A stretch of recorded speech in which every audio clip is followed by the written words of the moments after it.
Quais os cuidados de enfermagem diante de um paciente com um dreno de tórax? Fala, enfermagem! Eu sou o professor e enfermeiro Ivo Salles e nessa aula eu quero te explicar detalhe por detalhe sobre o dreno de tórax. Mas para isso eu preciso que você assista esse vídeo até o fim e não perca nenhum detalhe importante e anote cada vírgula que eu vou falar aqui. Eu sou o professor Ivo Salles e seja bem-vindo a mais um vídeo do Descomplica Enfermagem.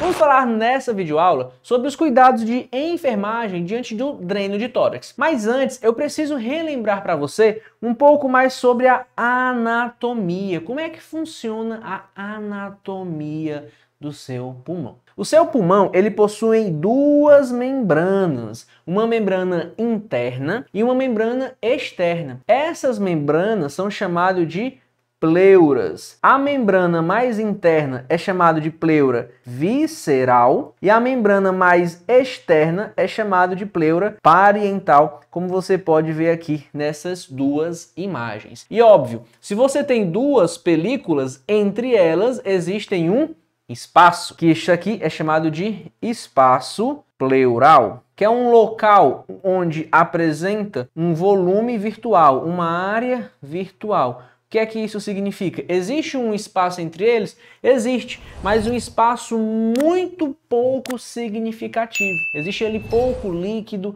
é só apenas para permitir com que na hora que o tórax se expanda, que essa membrana circunde uma sobre a outra. E o que é que acontece? O paciente, quando ele tem líquido ou ar nesse espaço pleural, ele precisa drenar. Olha aqui um pulmão normal. Existe aqui a pleura visceral e a pleura parietal, e entre elas tem um espaçozinho aqui virtual. Agora, olha essa primeira imagem aqui. Eu tenho aqui a pleura visceral, a pleura parietal, e aqui dentro eu tenho ar ou então fluido, ar ou líquido. Qual é o líquido mais comum? O sangue. E o que é que está acontecendo aqui? Olha só a diferença de tamanho entre estes pulmões. Olha a diferença entre eles. O primeiro pulmão, esse primeiro pulmão aqui, do lado esquerdo, ele está todo apertado. Observe que ele está todo comprimido. Ele consegue ter a expansão torácica dele? Não, não consegue, porque ele está sendo amassado, pressionado por quem? Pressionado por ar ou líquido. Diferentemente desse aqui, do pulmão de número 2. Então, nessa situação aqui, a gente tem a indicação de um paciente de receber um dreno de tórax, que consiste em enfiar um cano de forma bem grosseira, uma mangueira, e drenar todo esse excesso de líquido e excesso de ar, líquido ou ar. Então consiste nisso aqui, ó. Vai ter um sistema onde possui o dreno é isso daqui, e possui também um coletor. Óbvio que este é um procedimento médico, a introdução, mas os cuidados de enfermagem com o dreno, com o manejo e também com os materiais para auxiliar durante este procedimento. Então esse dreno aqui é responsável por retirar todo o excesso de ar ou líquido, tá bom? E é importante aqui também ter um selo d'água, pode ser soro fisiológico ou água destilada, já a gente vai falar sobre isso. Então, olha só aqui a indicação, temos aqui a foto de um paciente real, certo? É colocado aqui, é inserido nele uma espécie de mangueira, um dreno, tá bom? Que esse dreno vai estar onde? Lá naquele espaço interpleural, entre a pleura visceral e a pleura parietal. Quais são as indicações do dreno de tórax? Para drenar fluidos ou gás, ou seja, para drenar ar ou líquido, preferencialmente na grande maioria das vezes vai ser sangue, e também para pós-cirúrgico, para paciente pós-cirúrgico com cirurgia torácica para prevenir acúmulo de líquido. Vou atender aqui que a mamãe tá ligando. Agora é importante que a gente saiba o seguinte, lembra daquela imagem lá do começo, onde a gente tinha o pulmão e ao redor do pulmão existia um espaço ali? Pois bem, imagina que aqui a gente tem aqui as traqueias, certo? Tem aqui o espaço do pulmão, isso aqui é o pulmão, que é o espaço interpleural, espaço pleural. Quando eu tenho ar neste espaço aqui, eu chamo isso aqui de uma situação de pneumotórax. Pneumotórax significa que tem ar nesse espaço. Se eu tiver líquido, ou seja, sangue, eu vou dizer que eu estou diante de um hemotórax. Se eu estiver com presença de gordura, ou seja, conteúdo linfático, eu estou diante de uma coisa que a gente chama de quilotórax. Então, pneumotórax é a presença de ar na cavidade pleural, hemotórax é a presença de sangue na cavidade pleural e quilotórax é a presença de gordura. Nós também temos a denominação de derrame pleural, que é quando nós temos a presença de exudato. Todos esses 4 tipos aqui, todos têm uma indicação e necessita de tratamento com dreno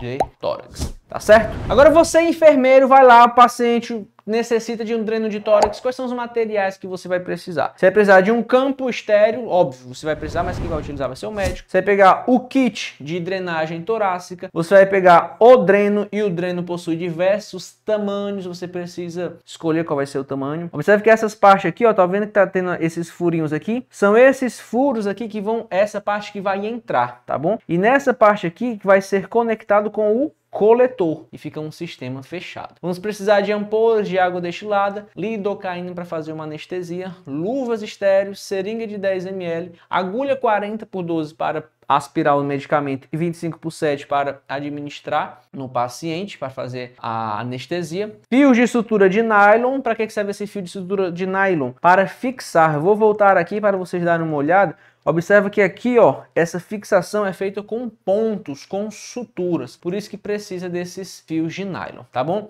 Vamos precisar de uma pinça Kelly curva, que é para estar aqui dentro do kit. Uma tesoura Metzenbaum, que também é para estar no kit. Bisturi de lâmina 15, que é para fazer, ó, a incisura, para fazer o corte, tá bom? Agora preste atenção. Nós temos diversos tipos de tamanho do dreno de tórax, inúmeros. Varia de 6 até 40. Quanto maior for o número, mais calibroso vai ser. Então você observa aqui que tem uns mais calibrosos, tem aqui um mais fininho. Para um paciente adulto, você vai utilizar o ATLS, protocolo de trauma americano.